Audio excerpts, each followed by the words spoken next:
ได้เห็นหน้าเพียงได้สบตาก็ดีใจทั้งที่รู้ว่าอยู่กันไปถึงเจ็บใจก็คงต้องทนถึงจะโดนจะนานเพียงเท่าใดถึงจะทรมานเพียงใดคอยมีเธอเท่าใดหัวใจคอยหาเจ้า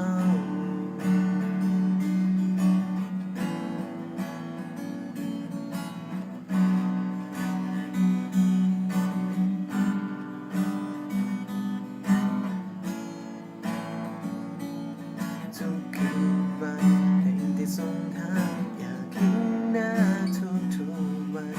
แต่ความจริงนั้นมันไม่เคยเกิดขึ้นเลยเคยคิดว่าเธอนั้นมีใจ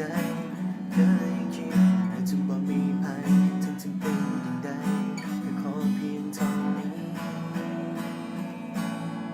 เพียงได้เห็นหน้าเพียงได้สบตาก็ดีใจทั้งที่รู้ว่าอยู่กับใครถึงเจ็บใจก็คงต้องทนถึงจะโดนจะนานอีกเท่าใดถึงจะทรมานอีกเพียงใดคอยเธอเท่าใดหัวใจคอยหาเจ้า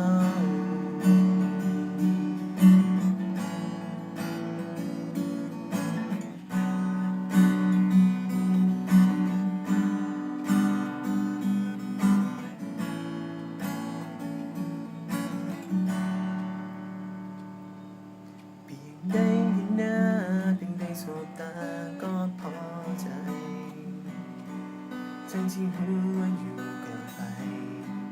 เจ็บใจก็คงต้องทนถึงจะโดนจะนานอีกเท่าใด